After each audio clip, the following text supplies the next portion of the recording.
Good morning and welcome. Thank you all for coming. You didn't know that you're all the smartest people because this is the last time we get officially fed until 7 p.m. So good job.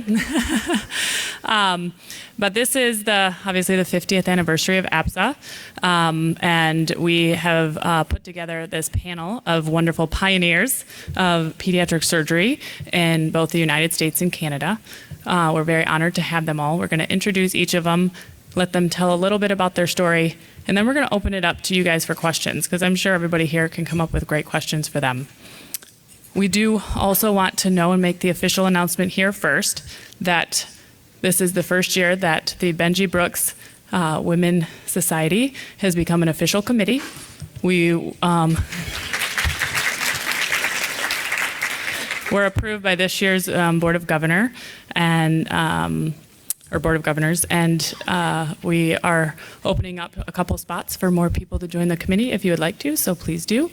And we will continue to have this, as it's a great time to meet and network, but we just wanted everybody to know that. If everybody who is on the task force can stand up, the chair of the new committee will be Marion Henry. I will serve as vice chair, and we have a number of other committee members. If you want to stand up and be recognized.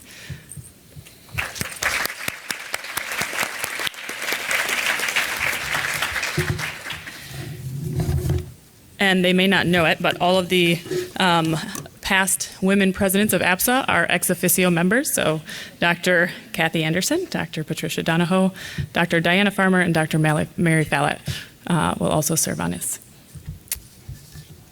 So to begin, I'm going to start first with Dr. Barlow. She finished her fellowship in 1975 at Columbia. She spent a majority of her career at Harlem Hospital in New York City, where just out of residency, she became the chief of pediatric surgery, which she held for 25 years. She rose to the ranks of director of surgery from 2000 to 2009. She has an entire page of awards on her CV, single-spaced. She is a leader in urban prevention of injury in children, and she led the Babies Can't Fly campaign in New York City to require window barriers on high-rise apartments.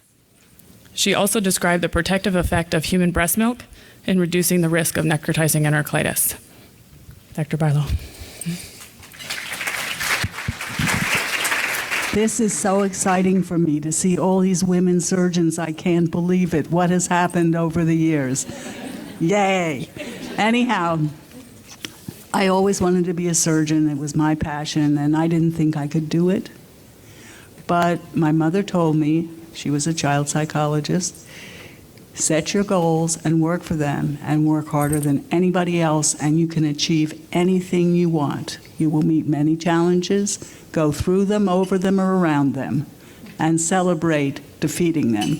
So that was the story, and I talked my way into medical school. I talked my way into general surgical residency, from 25 interns to 3 chief residents, and my thing was, if you don't like my work, you can just throw me out. It's easy, you have a way. We have a big pyramid.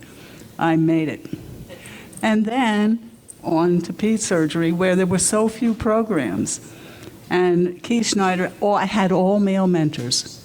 Keith Schneider to start with at Einstein, Alex Haller, Dr. Santulli, so many male mentors. There weren't any females to mentor me. So you can all mentor each other. This is wonderful. Good luck.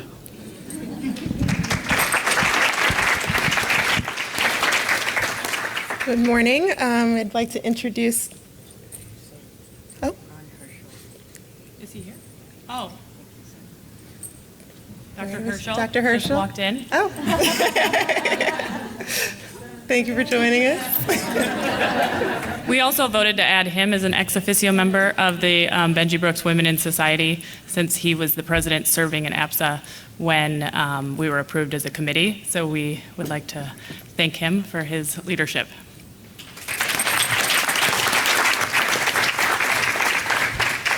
Well, thank you. I'm delighted, first off, to be here. And Erin knows how supportive I am of this society, and how happy I am that it has now come into APSA as a committee, and will be there in perpetuity. I mean, is forever. One of the things is that the APSA Board of Governors has really, fundamentally paid or made as inclusion and representation as one of our fundamental elements. And if you look at, there are two things that we've done that I think are very significant. One is our new logo. And in fact, our new president's pins, our new president's medallions, all now have our new logo. And Kathy Anderson, we're going to get you a pin with the new logo. Okay? I don't have a real one. You do? You have one? No. You need the real one. You need the new one? This is a pin with my profile on it, which Hardy Hendren had made, and I don't know what the other. Do you have one with my name, with my profile on? And it's no more appropriate than the previous one. So we have gone from a. So I begged Ron to give all the past presidents the proper pin too. And we are going to do that. And this logo is takes what was a male holding a child and makes it into a non-gender specific individual holding a child, which is what you're referring to, which is that it's neither a male nor a female, which is really the most appropriate. We also have a new graphic. I wish I had it here, but you'll see it. You'll see it if you look in your program books. It's right in the first pages. And at the foundation of the graphic is inclusion, representation, and participation for all. I'll say that again. Inclusion, representation, and participation for all. And this was unanimously, unwaveringly, and strongly endorsed by the Board of Governors. And we used to have 4 pillars to our strategic plan. And we took those 4 pillars and we added a 5th pillar. And that was equity and social justice. And so, I would say that the Board of Governors, but also all of APSA, believes that this is a very, very important direction for our society, and I think it's critical to Benjy Brooks Society, and I'm very happy now again that it has now become a permanent committee of APSA. So congratulations and thank you.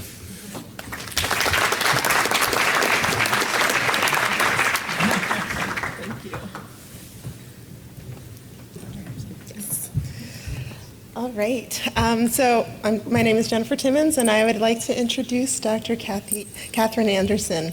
Dr. Anderson was actually advised against a surgical career when she was in medical school. She did a year of pediatrics residency before changing to general surgery. She finished fellowship in 1972 at Children's National Medical Center in Washington, D.C. She's held multiple first leadership positions, including the first female president of APSA in 2000 and the American College of Surgeons in 2005. An interesting fact that she shared with us is that in 40 years of practice, she has never been sued.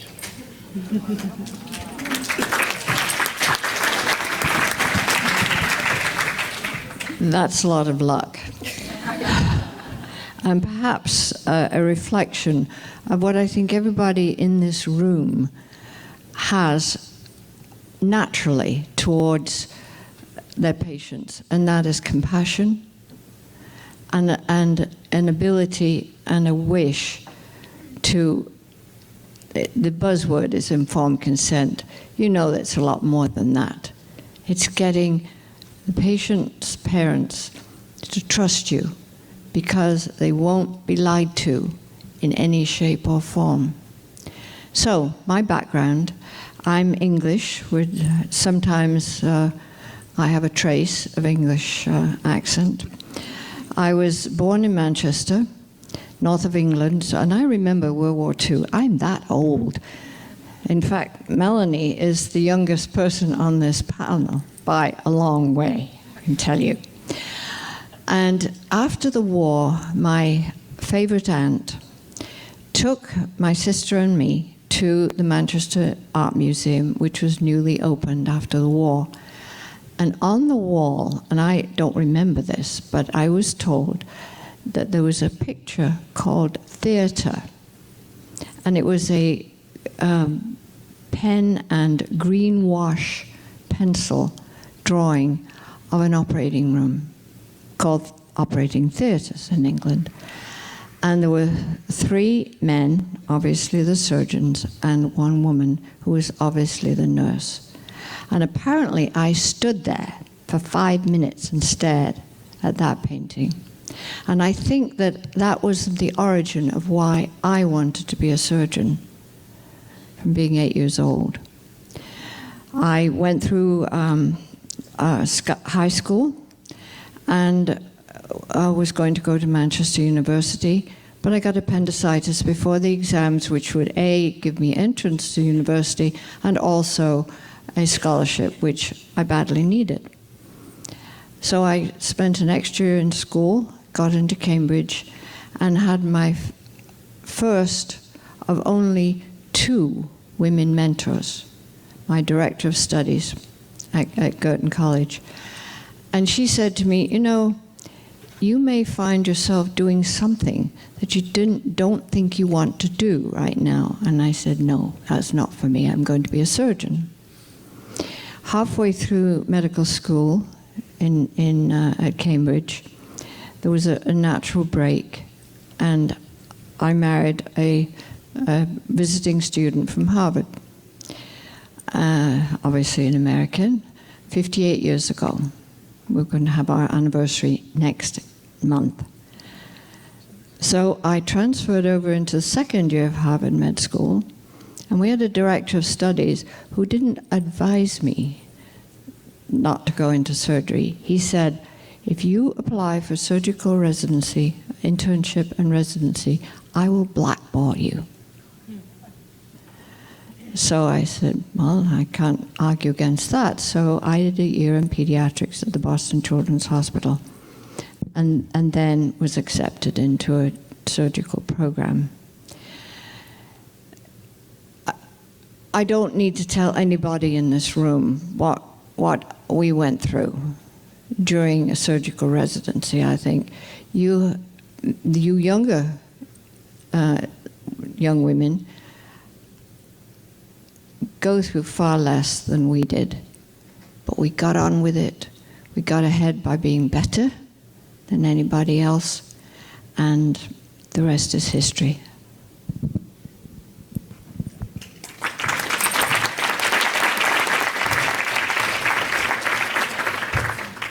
I'd now like to introduce Dr. Melanie Morris.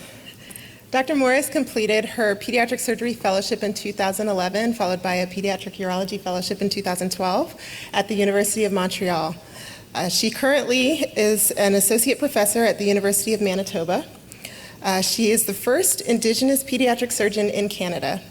Her research includes publications on surgical trainee skill acquisition and physiologic factors associated with surgeon operative expertise. Dr. Morris sits on the Royal College of Physicians and Surgeons Pediatric Surgery Specialties Committee and is developing the curriculum for pediatric surgeons in Canada, including the inclusion of teaching about Indigenous health. Of note, she is an avid runner and recently completed the Boston Marathon.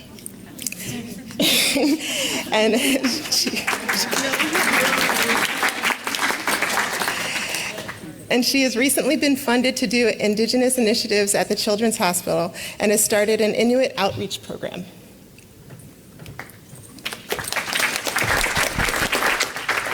I am honored and humbled to be surrounded by such extraordinary women and hope to pursue careers that can reflect the successes of the women that surround me at this table.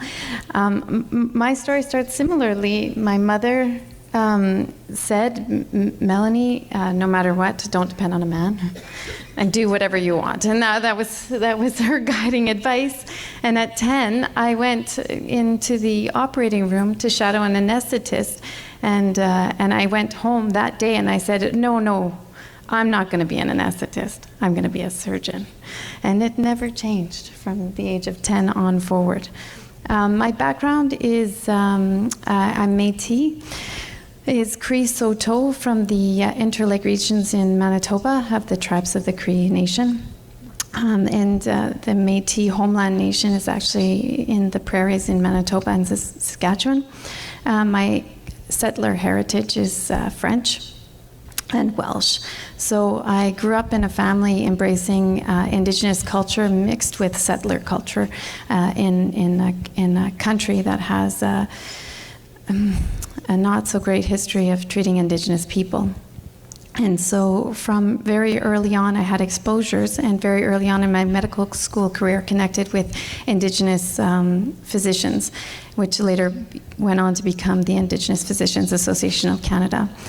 I worked abroad in Africa and did some work, but then as I came home and I noticed that over 50% of our population that we treat at the Children's Hospital was Indigenous, I felt compelled to address this issue that we often neglect. As a female in surgery, I think we even still to this day experience things that are obviously significantly less frequent than what you experienced through your careers. And as a female surgeon, I'm grateful for the path that you have created for us to pursue careers in surgery. But I still feel there's somewhere we can improve, places we can go, and equity, inclusion, diversity, and access to care for all children, including Indigenous children, is something I feel very passionately about, and will pursue this for the rest of my career. Thank you.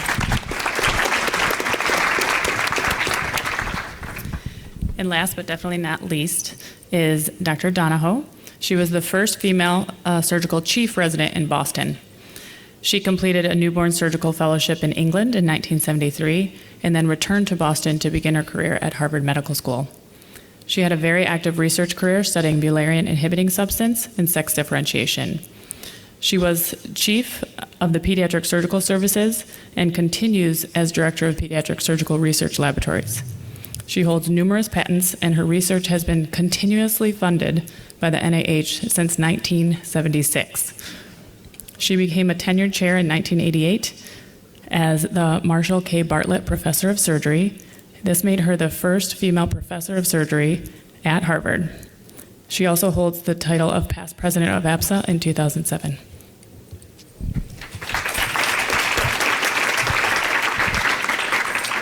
Thank you very much, Erin, and I must say it's quite a thrill to be up here with my colleagues, old and young, and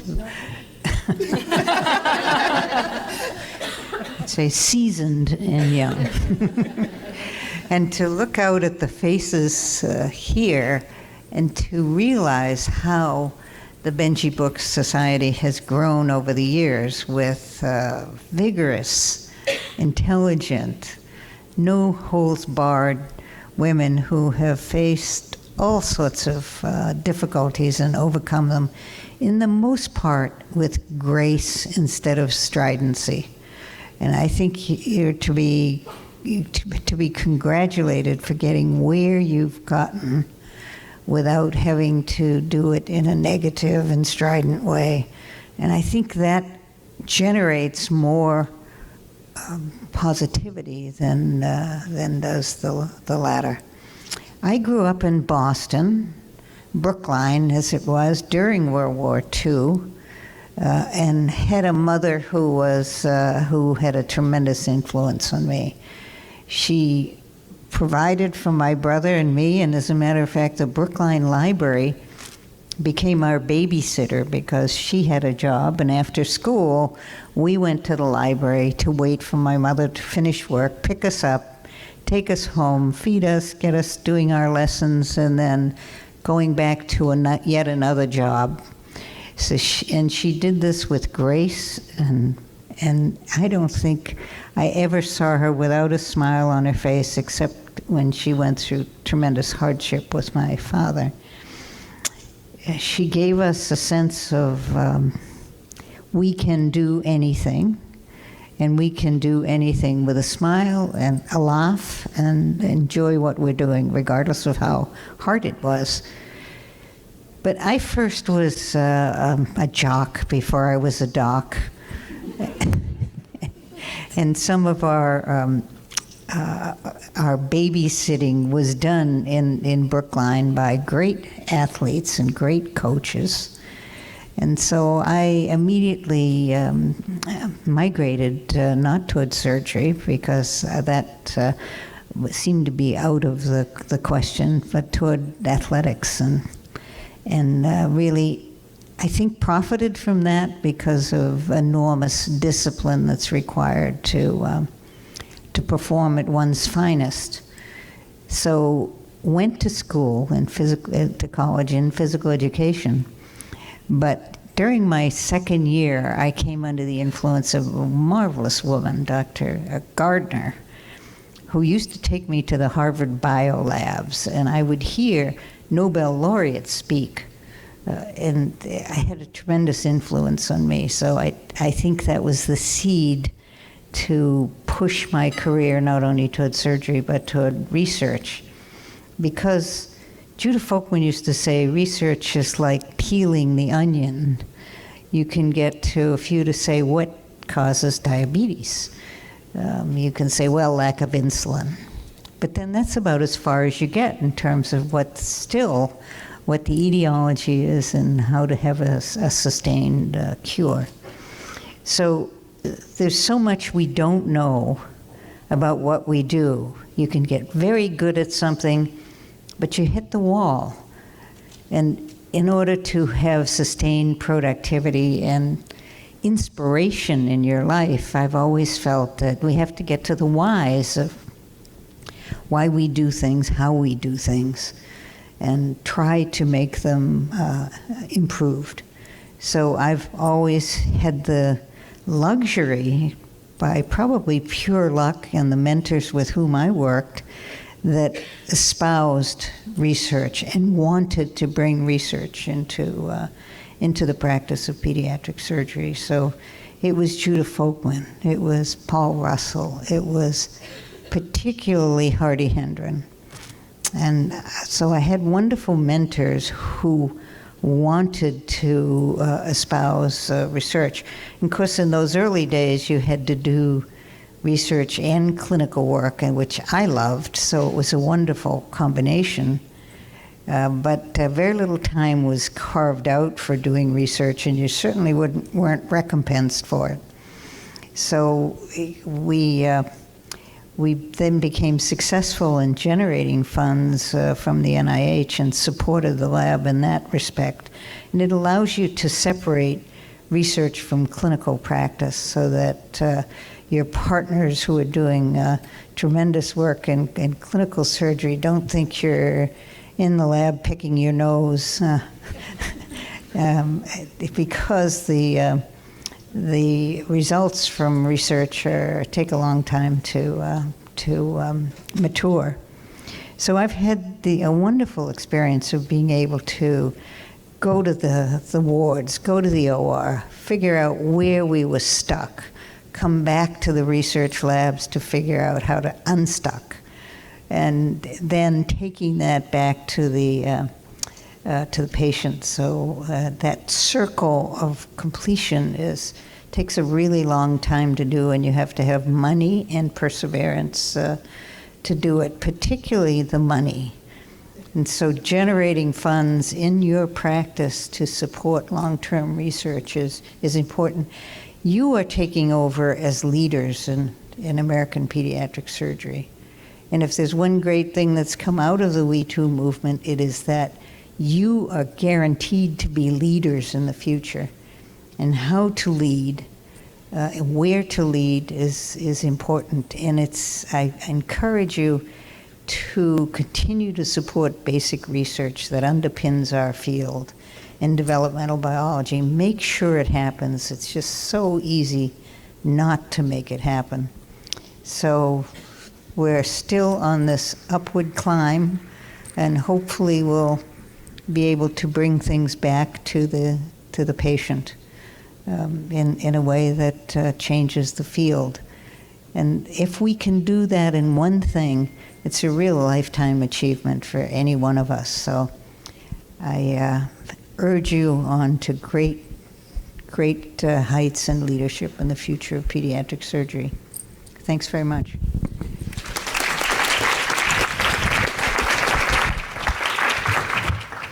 Thank you for sharing your stories. Now, this is open to anybody who'd like to ask questions. There's a standing mic right in the middle, and Jennifer and I will be walking around. I will ask, is there any way to move this podium? If they can just come up, because I think it's blocking Dr. Donahoe from half of the room.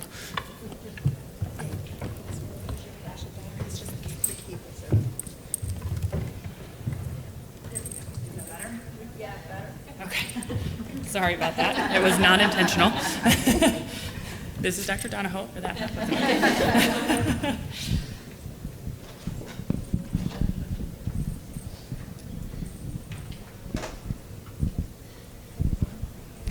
First, thank you all for being here. I'm going to walk over here so I can see Dr. Donahoe. So I have a question for Dr. Barlow.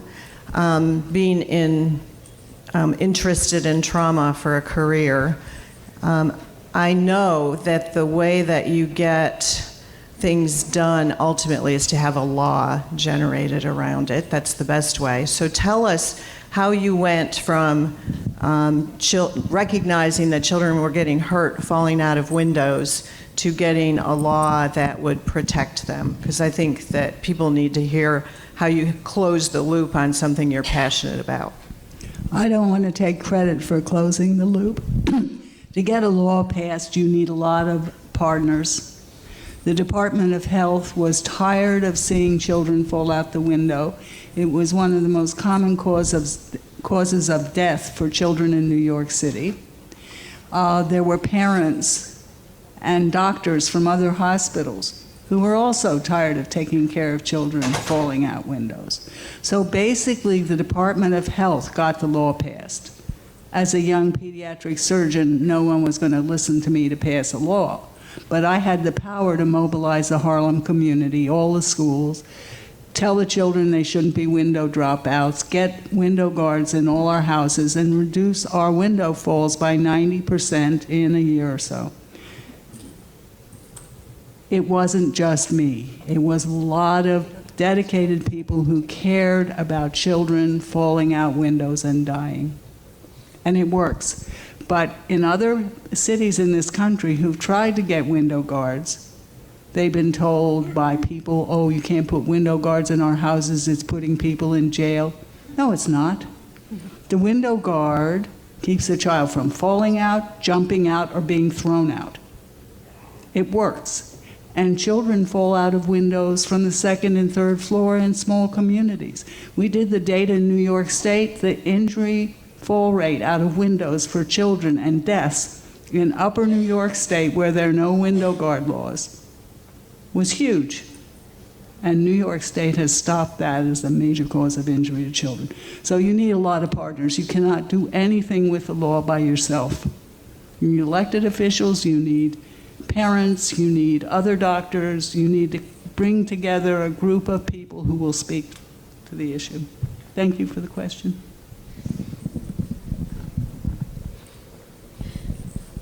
Ayla has a question, I can see. Someone behind me. Good morning, I'm Ayla Stanford. I'm a pediatric surgeon outside of Philadelphia. My question for you is, how many of you are or were mothers and wives, and how did you, as you were very passionate and instrumental in your career, also be present for your children and your spouses, and if it didn't work, why do you think it didn't work? And if it is working, what could you share with us for that?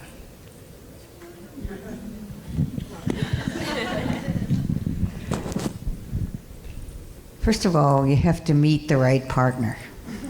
You cannot do this alone. You cannot run a house, you cannot run a career, you cannot run a department, and you can't take care of patients adequately if you're trying to do it alone.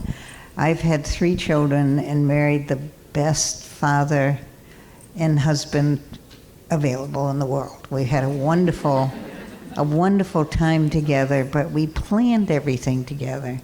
I came to Boston because Jack had finished his MBA, and he got a great job in Boston. The worst place in the world I could have come at that time in my career is Boston. It had no women in surgery. It was actively negative about women in surgery. So, but this was the best thing for the family because both parents were there, and it really does take a village to raise a child. Particularly grandparents are fabulous for children. It's just unconditional love without any discipline.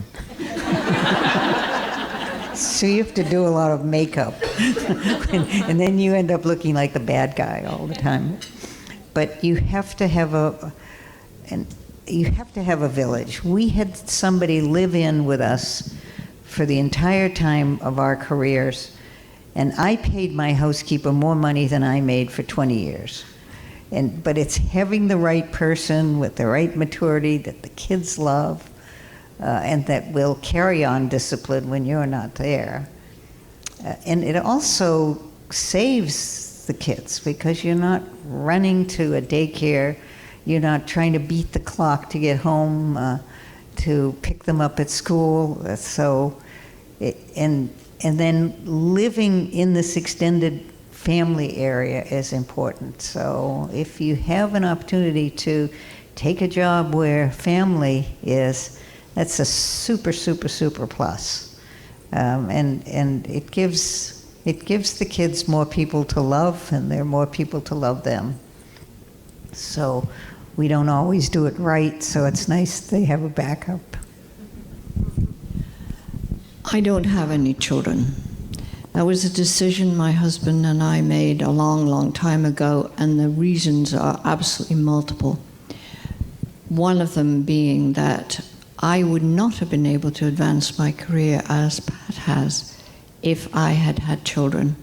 And that was made very, very clear to me, not only at Harvard, but also subsequently in my surgical career. I won't go into another major reason why we didn't, but what my message to you all is, if you can have children, that's great. But if you decide not to have children, there's nothing wrong with that either.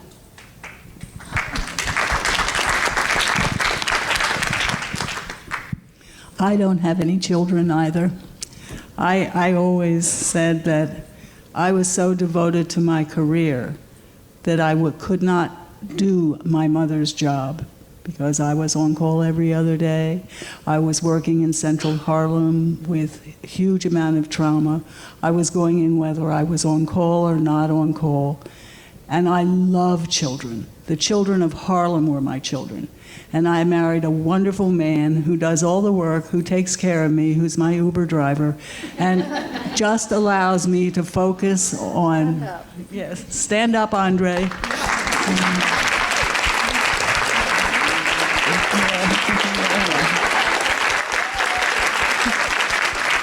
And I totally agree. If you're going to have this kind of career, which is very stressful, very time-consuming, and all-encompassing, you need a really, really great partner. And if you decide to have children, find a job that doesn't take you away from them every 2 minutes.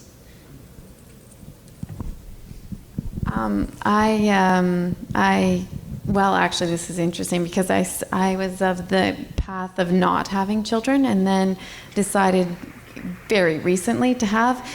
And they give you a name in obstetrics called advanced maternal age. Yeah. Elderly primary. Yeah. It's like, okay. So to answer your question, I'm actually facing all of these issues right as we speak, as my particular career in terms of outreach clinics and underserved populations, the travel, the being away, the being gone. So it's a work in progress currently. The partner piece has been instrumental. That also has been fluctuating. So I'm going to say the things that I've learned in the last little while that have been serving me in this moment. My son is 2, is when he's with his father right now. So that is so important. My parents are around, and that is also important.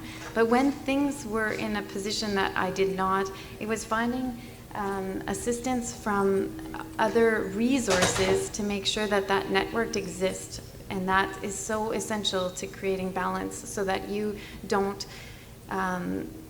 you feel pulled in several directions perpetually, but that there's some sort of reassurance that you have colleagues you trust, but you have somebody taking care of your child that you trust. And that balance is so precarious. That I think investing in that moment, and when I was a resident, one of my mentors said to me, when you find good childcare or somebody you trust with your child, there is absolutely no price tag on that ever.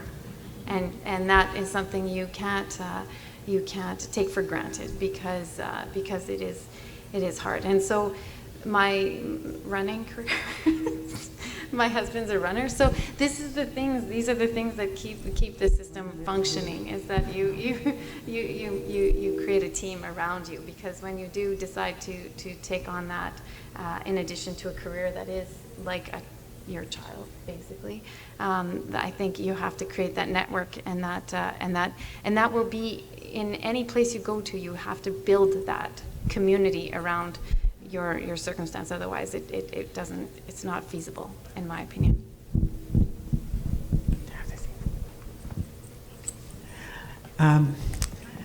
I'd just like to make one more comment. When I was interviewed to be a fellow in ped surgery at Columbia, the questions of my interview were not about my passion to be a pediatric surgeon or my past. I was asked, did I have any children? Was I going to have any children? If I had a child and the child got sick, would I call in sick to work? If my husband got sick, would I call in sick to work? I don't think you can ask those questions anymore. I think I'm going to say they do. When I got pregnant, the first question or first comment wasn't congratulations, was how much time are you taking off? That was the very first thing that came. And it hasn't. So that's why I was saying, I think we've come a long way. We have extraordinary examples, but we still have room for improvement. We still have a ways to go. What are you going to do if somebody says to you, you're married, are you going to have children? That's exactly what happened to me when I was trying to transfer from Cambridge to Harvard. I found the perfect phrase, and it shut up the person. I said, that's none of your business.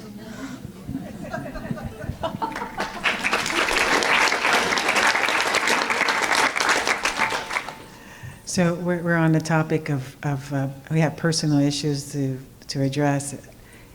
And nationally, hi.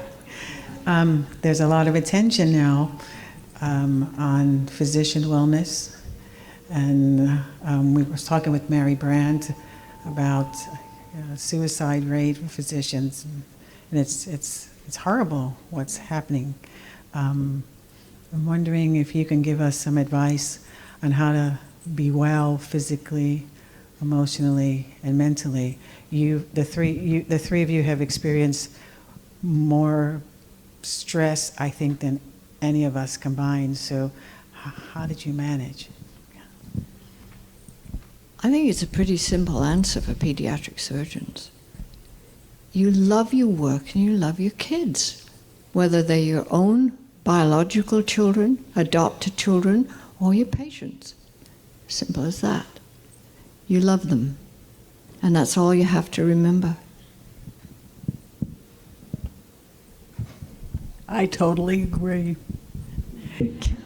Kathy always simplifies things. In many ways, she's absolutely right. But there's practical things that you really have to take on, and take on with a vengeance. And the most important thing is picking the right partner. selecting the people to help take care of your children and keeping them, both your partner and your children, foremost in your mind. It shouldn't be either or. If guys don't have to respond to that, and still they can choose to either be a good father or a rotten father. And they often will be a rotten father and use their career as an excuse. But you want to be a good human being, and if you're a good human being, then you can take on these challenges.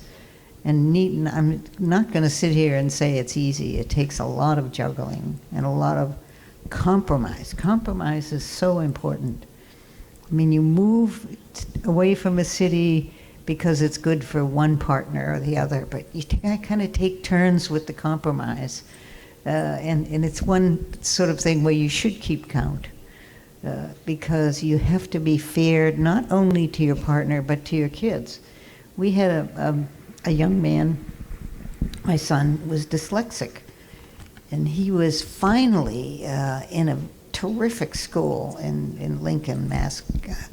And he was thriving there. And although I was recruited to a number of really great jobs, I could not take them because in no way would we disrupt somebody who was finally making excellent progress. So you have to be equally concerned about each one of your children. And the more children you have, the more you can miss. So it is a choice, and the choice comes about naturally. It's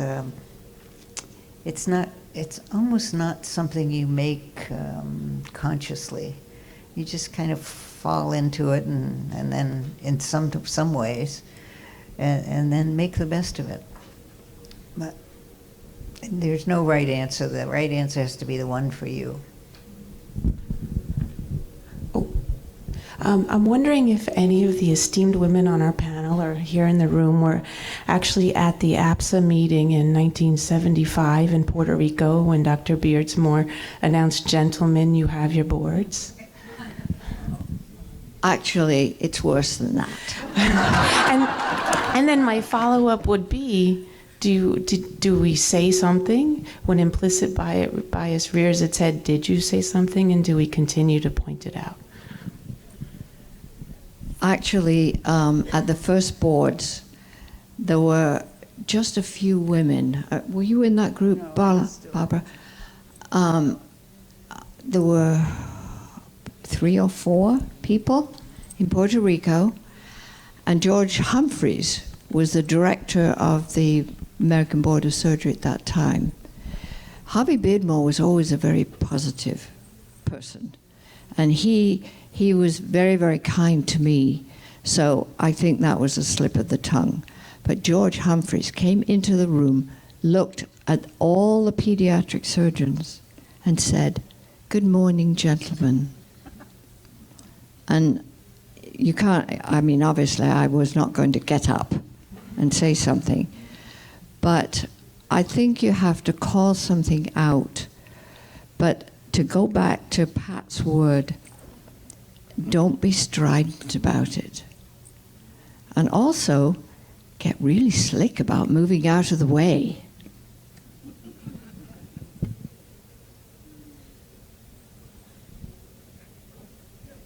So I have the privilege of knowing most of you, and I know that you'll agree with me that humor is often a very good solution for not being strident, but absolutely making the point.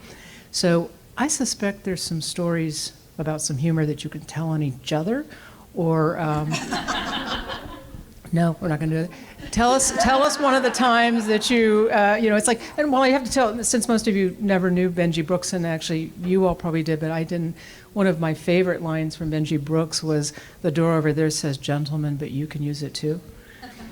So I think she may have been a little more strident than what you're suggesting, but still, any examples of humor or any comments about using humor? I think just to give another example of Benjy Brooks and her sense of humor, which was very wry. There was meeting, and I forget where it was, but it was an APSA meeting, and a paper was read about preserving splenectomy after trauma. And Benjy Brooks got up and said, I proposed this to I guess it was the AAP at the time. I proposed to the AAP that we stop taking out spleens automatically after splenic trauma. And she said, I can't tell you the reaction because there are gentlemen present. But I think humor is extremely important.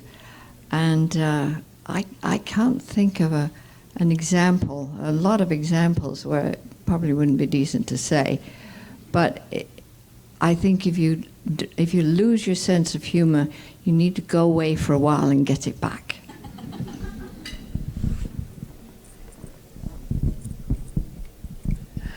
I grew up a lot of my young career actually not thinking that gender mattered that much until I finally met women in surgery who were the women I wanted to be like.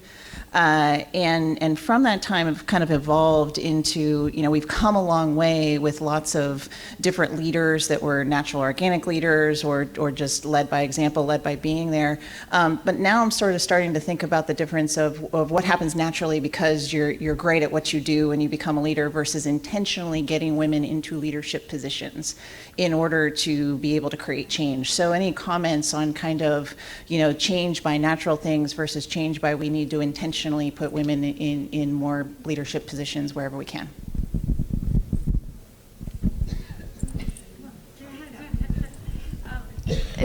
That's an interesting question, actually, I think, in relationship to both gender and ethnicity questions in terms of active recruitment and different strategies to put people either of minority or females in positions to create that cultural shift or shifting into things away from old practices that have led to so much distress amongst women and minorities. So I feel like it has to be a combination of both, personally. I think that because of the inequities that exist, because of the difference and the gap that exists, you're starting from a different start line. So to naturally let things progress is going to progress this way anyways. So sometimes you have to leapfrog and you have to make some proactive decisions to put and place people in positions so that they create a shift, they create an openness, and they also create space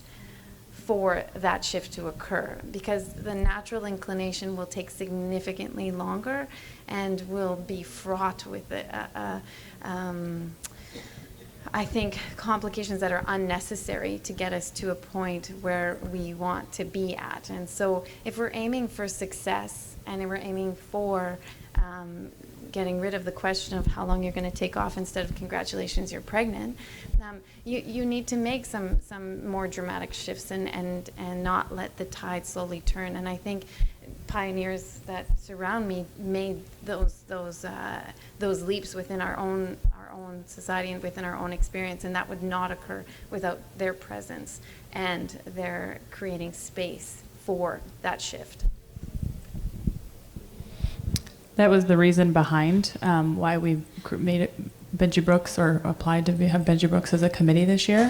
Whoever was there last year remembers we discussed whether or not we needed this anymore, since there are so many of us. It started from a very small group of women, and we made that conscious decision to become a committee member with a chair and a vice chair so that we had a seat at the table and ensured that women were on our panels and women were getting promoted to the leadership levels. Thank you again to our panelists for coming to speak to us today, and I also wanted to extend a thanks to every woman in this room and for being part of changing this culture for women in surgery, and also to any of the member of the Board of Governors who approved our committee to being an official part of the APSA structure, which I think is absolutely amazing and is a great step forward now that we're 50 years in. So my question for the panelists, several of you had mentioned some wonderful stories about mentorship, both men and women, and predominantly men at the time, because while you were coming up, there were no other women. In this kind of era of Me Too, and we're still not quite even yet, how would you, or what advice would you give to help us engage more men, to the he for she to kind of come and help our movement in this time? I have been occasionally accused of not being a feminist, because my philosophy has always been, whatever you're doing, I think you need to be blind. You need to be blind to gender. You definitely need to be blind to race, religion, color. And I think that can get you a long way. I have trained many, many young people. Most of my mentors were male, and there have been some wonderful, wonderful people, in common with Pat Hardy-Hendren was one of my greatest members.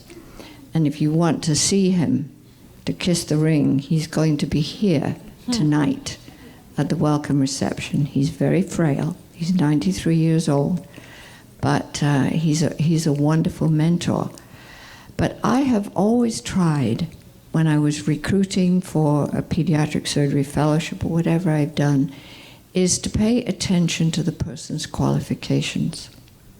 Not be prejudiced one way or the other because of any of those characters that I just said. I agree with that totally. I mean, we need to earn our positions. We need to earn our own advancements. I think that a position handed to us because of sex doesn't mean anything. We have to earn it. And you can earn it. It's possible.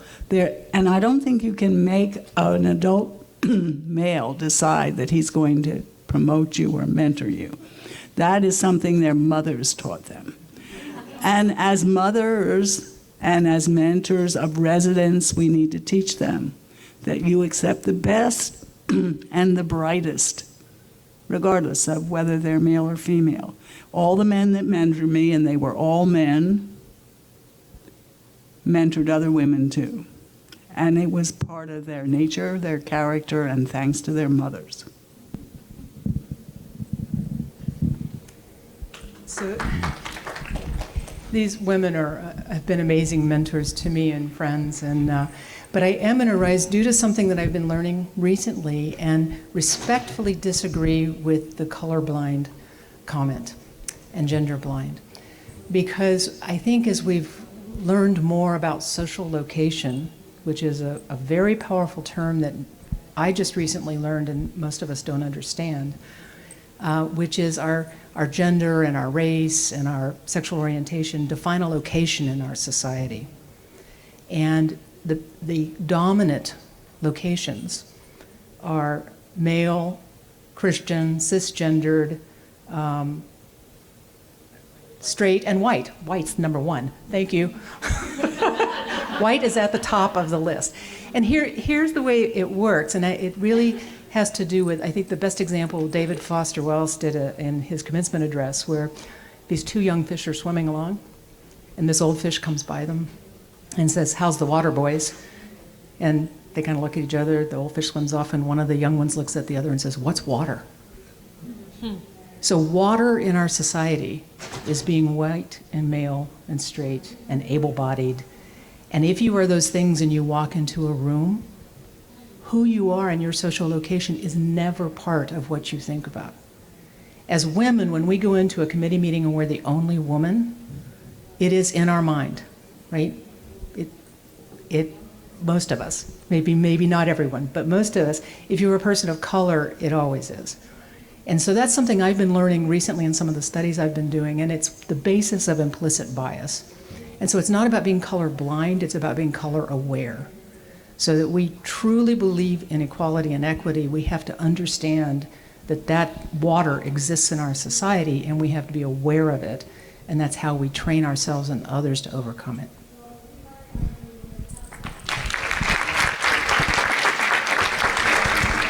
I'd just like to thank Mary.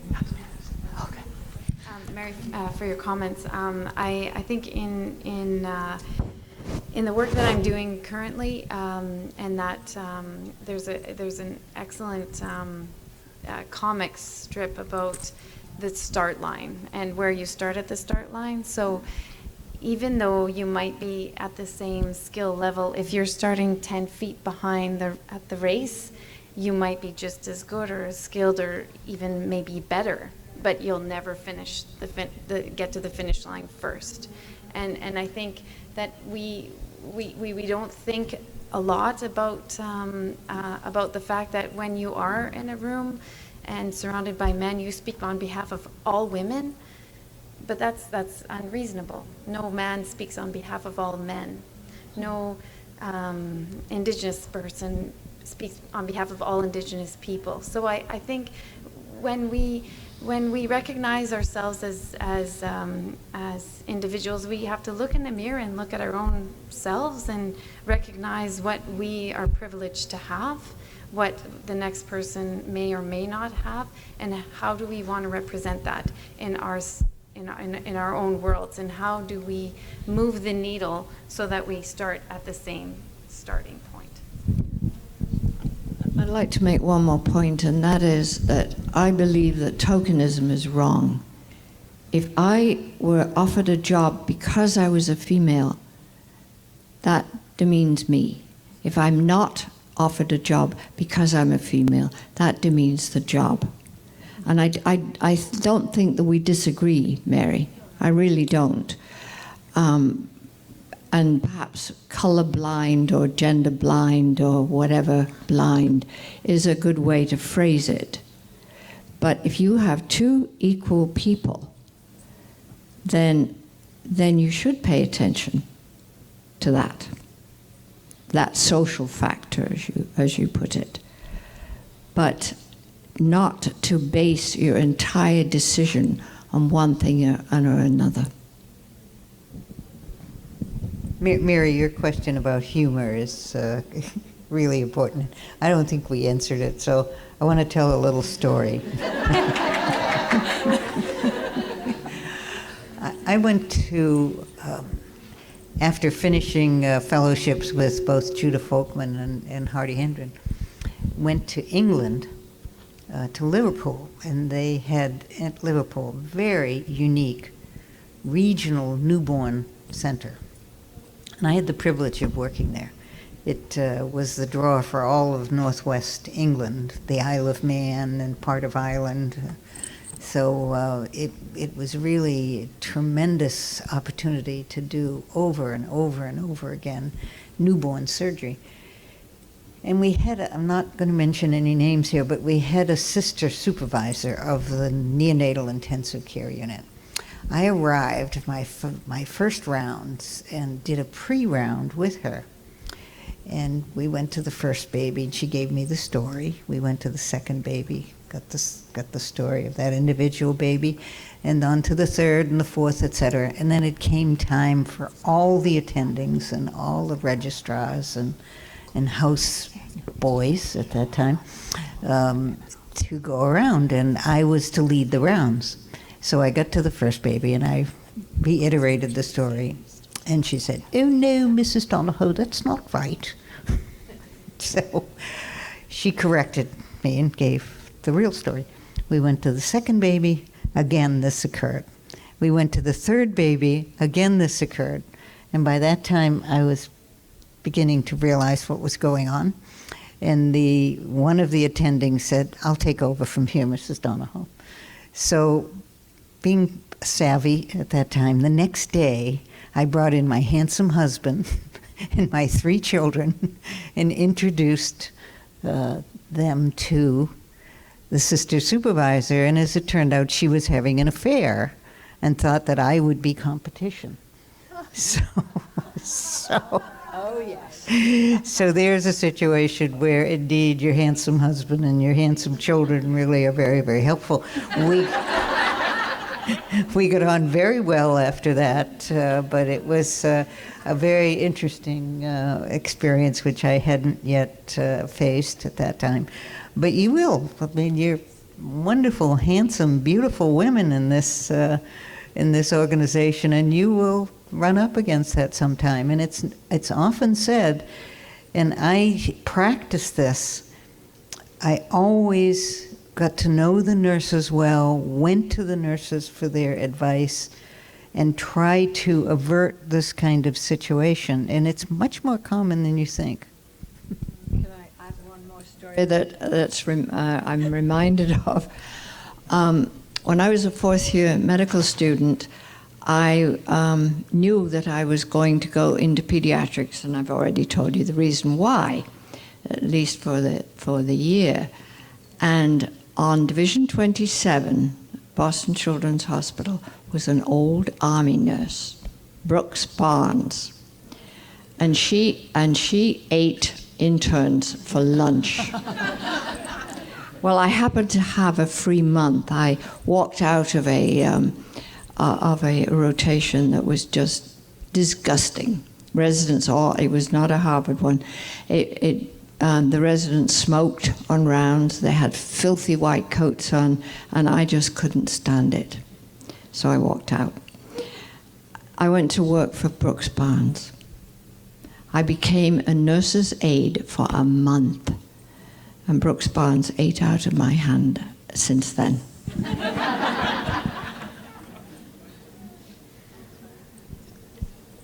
Hi, sorry. I just had a question going back to what Ayla asked about motherhood and personal life decisions. So, we all talk about what personally, like you talked about each and every one of you had to make a decision at your life to go one way or the other. And unfortunately, you didn't have the opportunity to have it all as the newer and newer generations think or try to do.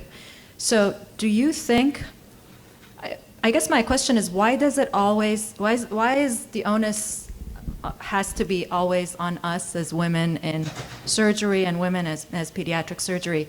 Is there a responsibility for this institution of surgery that is accepting more and more women, some of whom would like to be mothers, and don't want to have to choose, or maybe they change their mind. Maybe they thought they won't, and then things change, and then you do.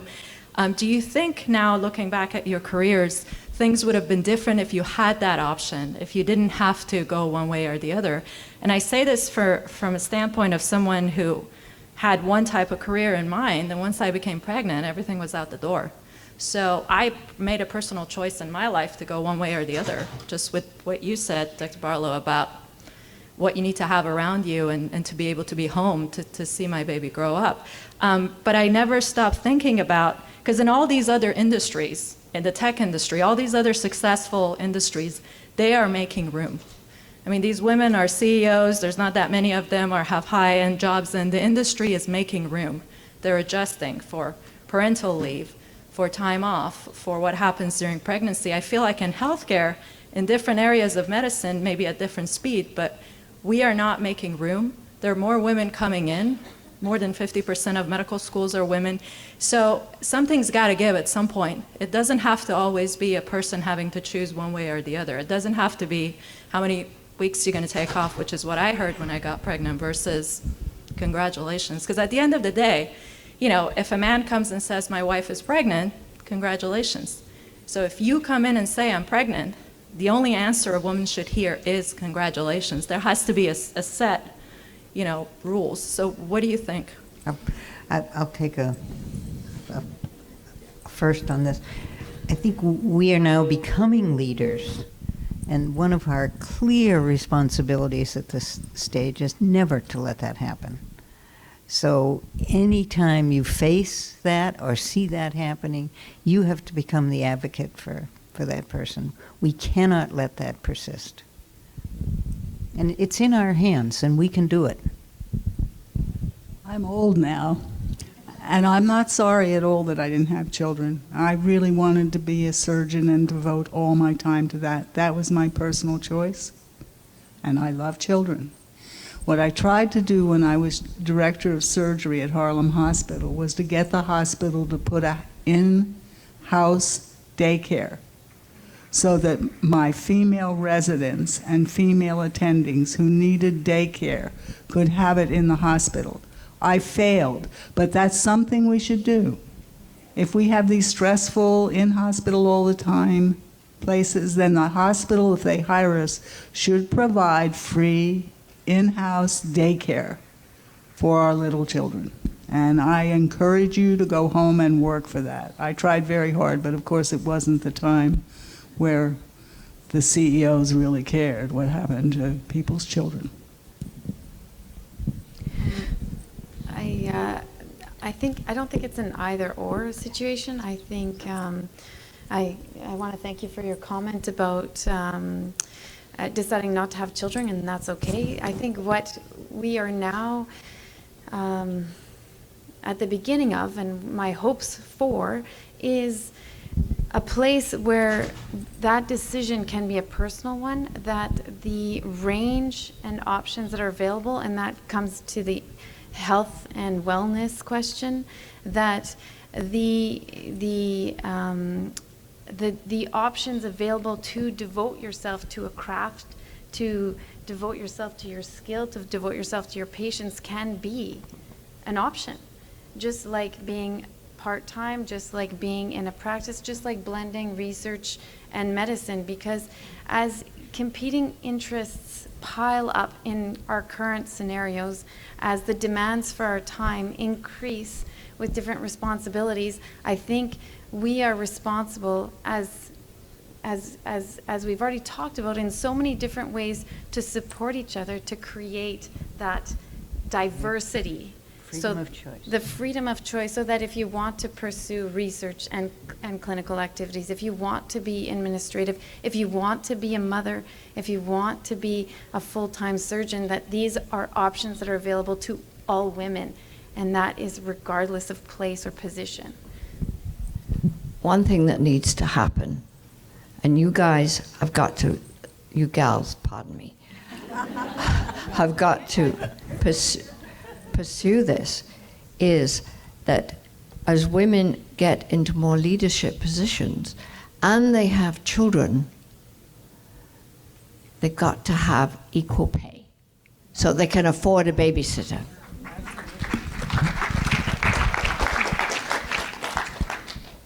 I was going to just also say to, along those same lines over here, Ian, hi, that I think we, as a group of women surgeons, need to also lift each other up in those circumstances, because, you know, as someone who had my children a little bit later in life because of residency, fellowship, and so on, some of my toughest times were actually with other women who maybe make different choices, who are not always just super supportive because they're also women. So I think that's a very important fact that all of us keep in mind, that we raise each other up, even maybe if it's something that isn't something that you personally are doing or not doing.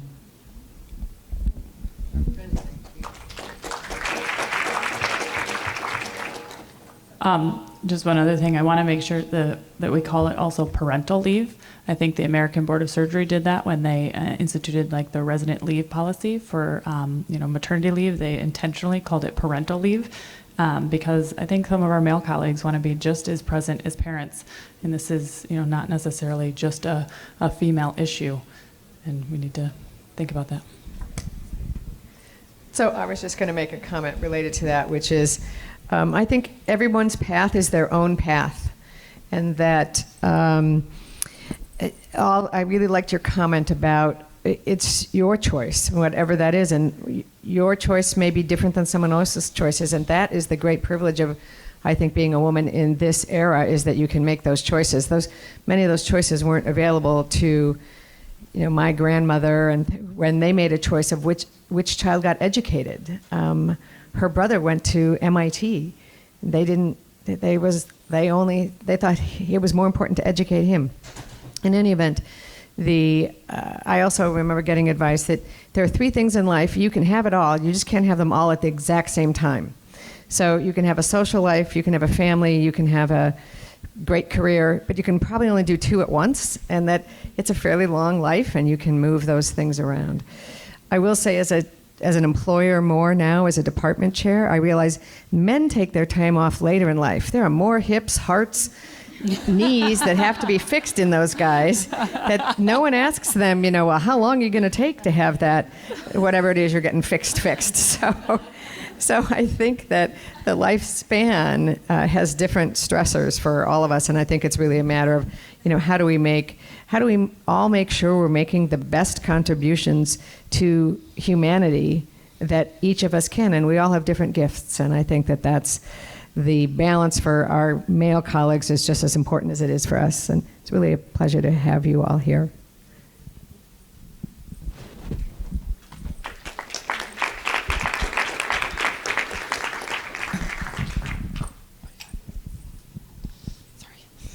This is a very sensitive topic, and I feel I have a safe audience to say it, but I made a conscious decision not to have children, and it was a decision I made with my husband.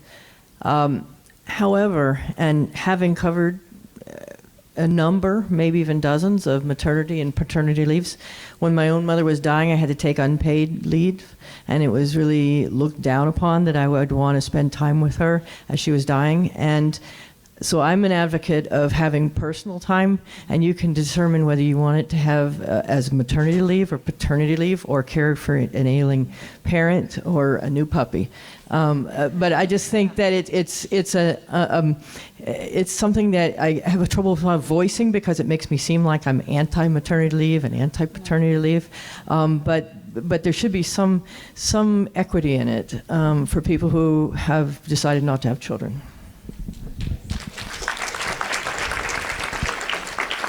Maybe we can name it just family leave.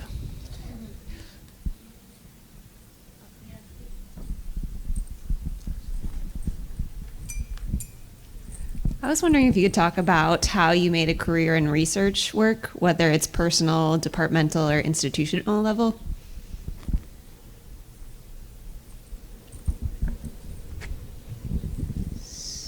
So I think we all do research in one way or another. It can be educational research. It can be research. It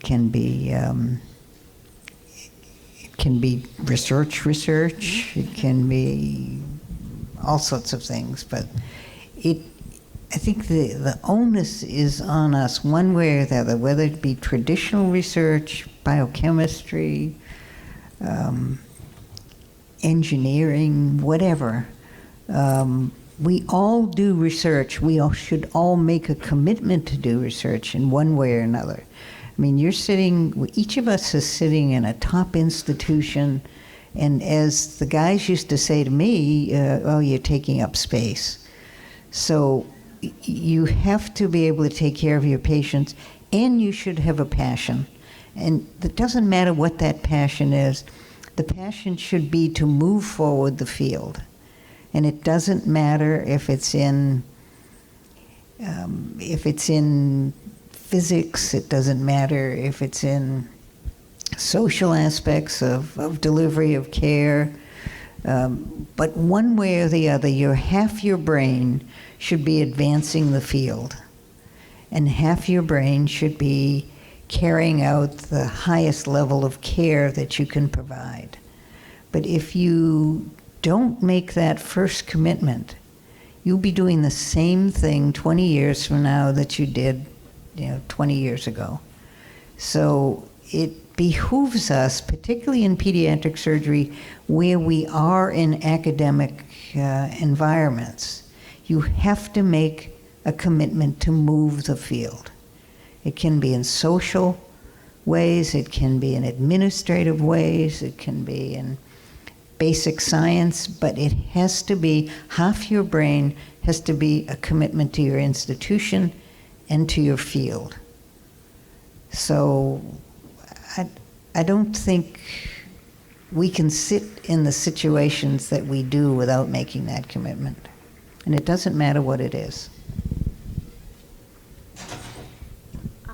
I was looking into different, I think similarly to the comment about doing two things and not three. There's clinical activities, administrative activities, and research, and a very, very wise person, male mentor, said you can pick two and do two well, but you can't do all three well. And so I think research is essential. It's integral to medicine. I think it's something that we all need to participate in, and how much you choose to participate in will depend on your environment, but your passion and commitment for it. Because I think that it does require you to invest quite a lot of your energy in something that requires length of time and a lot of resources. It has to really be part of a bigger scheme in this particular day and age where data-driven decision-making is so critical to everyday life. In the interest of time, I think I'm going to close just because there's a lot of people who have to get to things. The official meeting starts at noon, with the welcome. We do have this room until noon, so you're free to stay and continue the conversation. I just don't want people to feel like they have to keep sneaking out, because I know some people have some obligations. But thank you very much to all the panelists and everybody for coming. Mary? Thank you to Erin and Jennifer for putting together this wonderful panel. And inspired by a wonderful woman, ENT surgeon at Michigan, #BeLikeBenjy, highlight the accomplishments of women at APSA this week. So I've tried to get it started this morning. So #BeLikeBenjy.